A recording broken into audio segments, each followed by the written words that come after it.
Hello, everybody. I'm Will. And I'm Kristen. And this is So I'm Watching the Sandman, Season 1, Episode 4. A Hope in Hell. And there was. Yes, there was. How'd they do that? I just... Oh, that was good. I don't know. He said the thing. Yeah. I kind of don't know where to start with this one. It was really good. Really good. This show is fucking good. Yeah. And my favorite thing is, we've already touched on this a little bit, but there was a lot of talk about how, because the Neil Gaiman / Sandman fandom runs deep. Yeah. And there was a lot of talk about faithful adaptation versus new adaptation, bring people. I can, it does feel slightly not dumbed down, but it digestible. Sure. Yes. This could, I have a feeling this could get unwieldy. Yeah.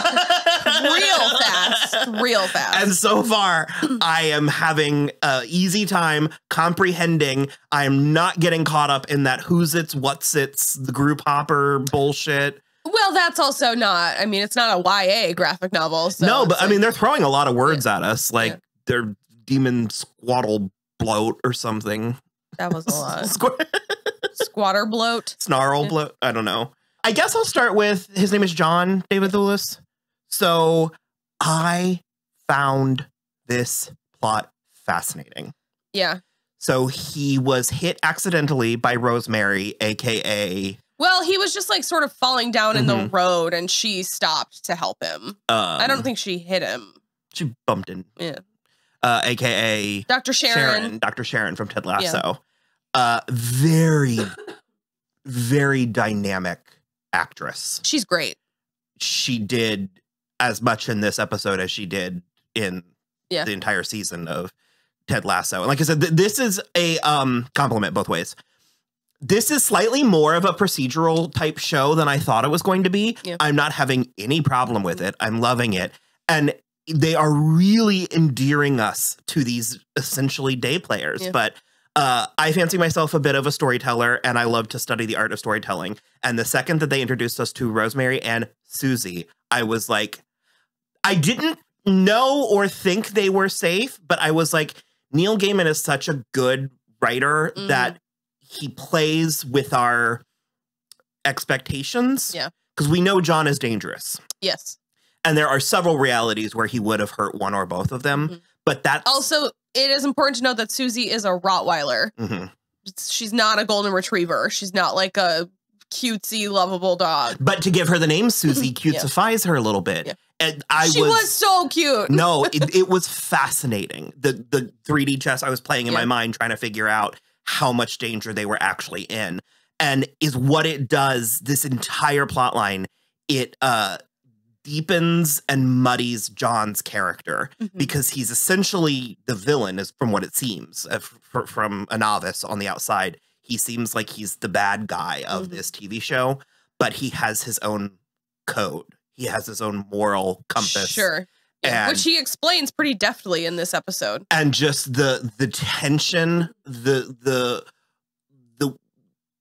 way that she creeps further and further into the lion's den. Yeah. And the moments, it was masterful. The minute he says murder, she's like, oh no. For me, it was, thief. It was like, whoop, this isn't polite conversation. Yeah. That was a red flag. That was that wasn't point of no return. If you mean point of no return, then I can work past thief. Depends on what are you stealing. I really related to Rosemary and the way that she was able to reason with him or engage with him, and she played the game by his rules, and that's what you got to do, because he made it very clear not to lie, and so she didn't.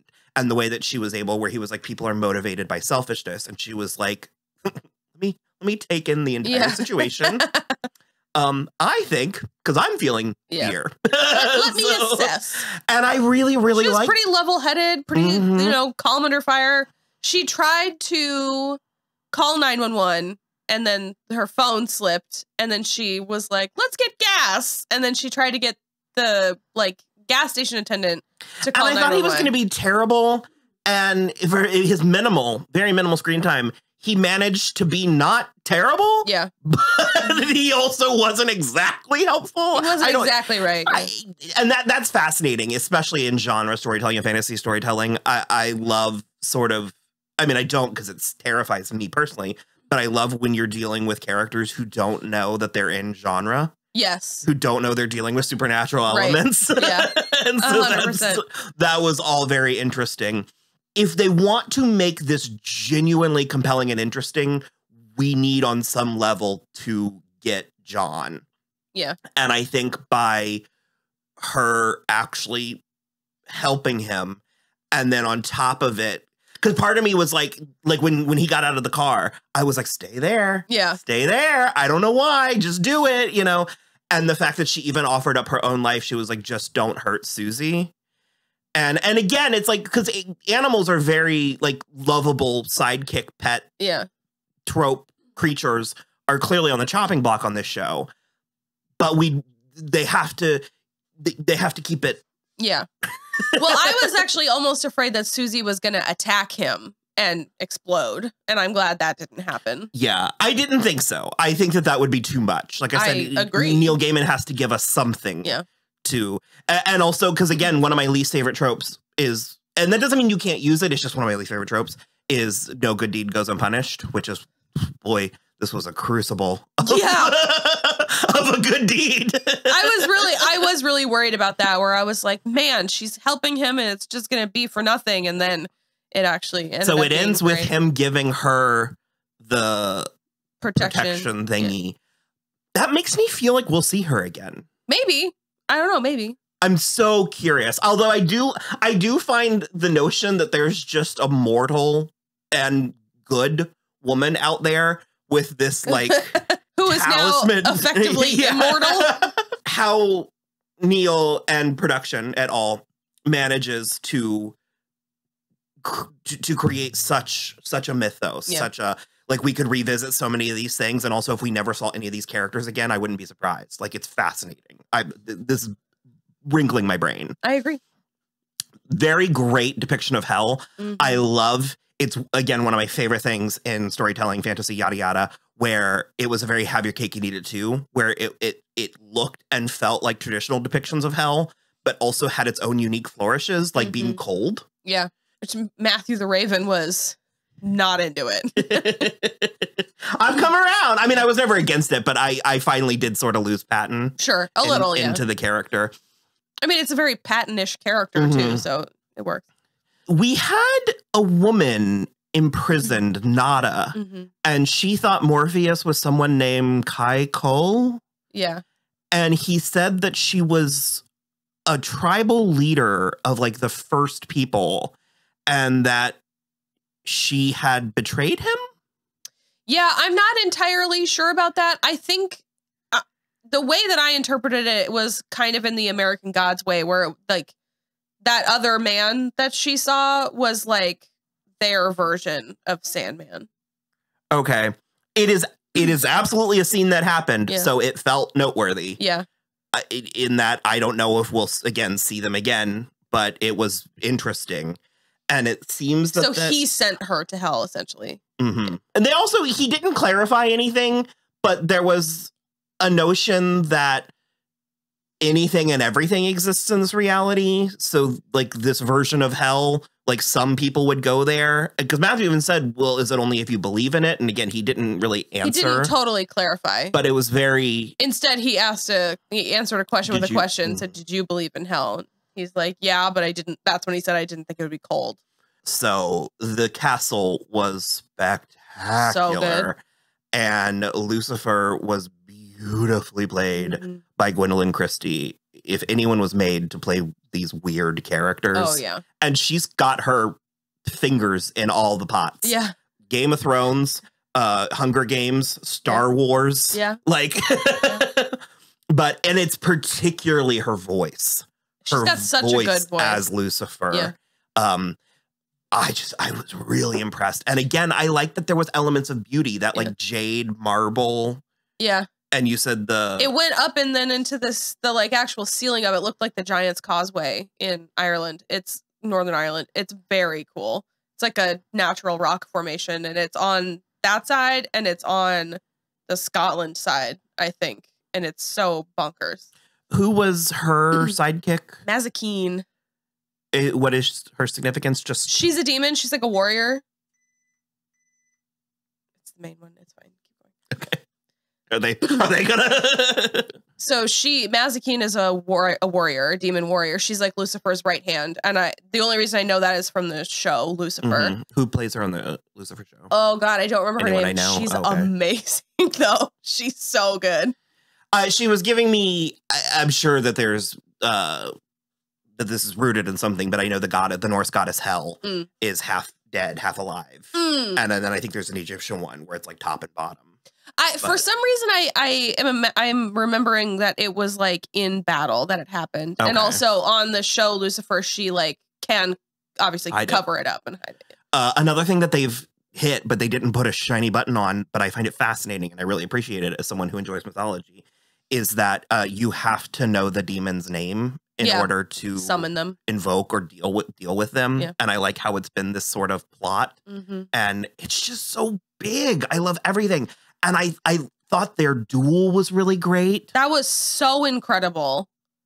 It was just, they basically were like, I am this. And then the second one says, well, I am this thing that can fight that thing. And they just keep going, and it goes out into... It went cosmic. He said, I am a universe. And Lucifer said, I am anti-life. And then, I mean, it was...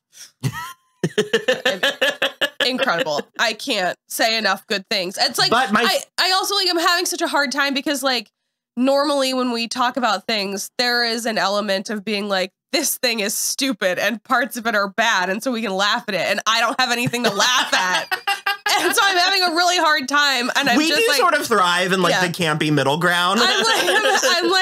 I'm having a tough time being so earnest where I'm just like, it's beautiful. There's just it's so such many good storytelling. Watch any of our videos, any of our genre videos. There's so many times where I'm like, I mean, it was okay, but I was like, it wasn't giving me the like grandeur. And again, I hate that, especially with genre that is so tied to money, that is so tied to budget and finances. Yeah. When you're talking about like cosmic entities, you need the money. You need to be able. I mean, because we made a joke, and I loved Chilling Adventures of Sabrina, and I thought it did a great job using the tools it had. But it is a little silly to compare the two shows when you think like their version of hell was like a shopping mall food court that like a ballroom, like a Hot Topic exploded on, and then this was like Because even in this, we did end up in a reasonable room. I don't know. Yeah. Love it. But my favorite part is that Morpheus himself lost the battle. Yeah. It was Matthew.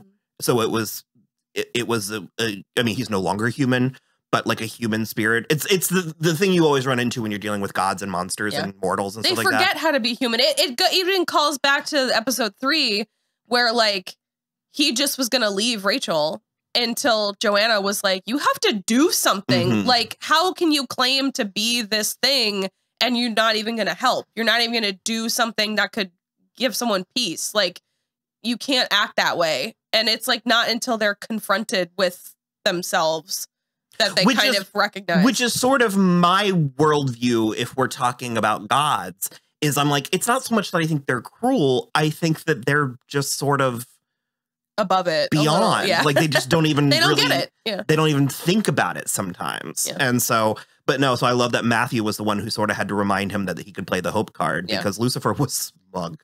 Lucifer was super smug. And then Morpheus said, I am hope. And Lucifer was like, she really exactly like that. It was just like that. It was very like, what the fuck? And so she tried to keep him, but he got... Yeah, she was like, what makes you think me and all of these like demons are going to let you leave? And he was like, fuck you, that's why. How did he get out? I don't remember. I don't either. How did he got out, right?